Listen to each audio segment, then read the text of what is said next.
ഈ മട്ടൺ ഇഷ്ടമാണ്, പക്ഷെ 1 കിലോ ആട്ടിറച്ചി കിട്ടണമെങ്കിൽ 750-800 രൂപ കൊടുക്കണം. പിന്നെ അതിന്റെ മസാലയും തക്കാളിയും ഉള്ളിയും എല്ലാം കൂടെ വരുമ്പോ ഒരു 1000 രൂപയാകും. പല സ്ഥലത്തും അതിലും കൂടുതലാണ് വില. ഇനി ആഗ്രഹം തീർക്കാൻ 1 കിലോ മേടിച്ചാലോ? 1 കിലോ കൊണ്ട് എന്ത് ചെയ്യാനാണ്? 4-5 അംഗങ്ങളുള്ള ഒരു വീട്ടില് 1 കിലോ കൊണ്ട് 2 കഷ്ണം പോലും വിളമ്പാനുണ്ടാകില്ല. അതുകൊണ്ട് തന്നെ മാസങ്ങളോ വർഷങ്ങളോ ആയിട്ട് ആട്ടിറച്ചി മേടിക്കാത്ത കഴിക്കാത്ത ലക്ഷക്കണക്കിന് വീടുകളുണ്ട് നമ്മുടെ കേരളത്തില്. ഇടത്തരക്കാർക്ക് പോലും മേടിക്കാൻ കഴിയില്ല. അപ്പൊ പിന്നെ പാവപ്പെട്ടവന്റെ കാര്യം പറയണോ? ബീഫ് മേടിച്ച് ആശ തീർക്കും അല്ലേ? ജയിലിൽ പോയാലും ആഴ്ചയിൽ ഒരിക്കൽ മട്ടൻ കിട്ടും, പക്ഷേ വീട്ടിൽ എനിക്ക് കിട്ടില്ല.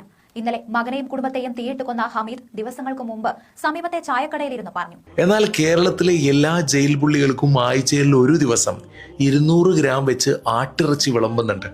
ഓർക്കുക, എല്ലാ ആഴ്ചയിലും ഒരാൾക്ക് 200 ഗ്രാം ആട്ടിറച്ചി കൊടുക്കുന്നുണ്ട് എന്നാണ് പറഞ്ഞത്. കൂടാതെ ആഴ്ചയിൽ ഓരോ ദിവസം ചിക്കനും ബീഫും മീനും മോരുകറിയും സാമ്പാറും തോരനും എന്നും ഉണ്ടാകും. 200 ഗ്രാം അരിയുടെ ചോറാണ് ഉച്ചക്ക് ഒരാൾക്ക് കൊടുക്കുന്നത്. ശ്രദ്ധിക്കുക, 200 ഗ്രാം ചോറല്ല, 200 ഗ്രാം അരിയുടെ ചോറാണ്. വിശ്വസിക്കാൻ പ്രയാസം തോന്നുന്നുണ്ടല്ലേ?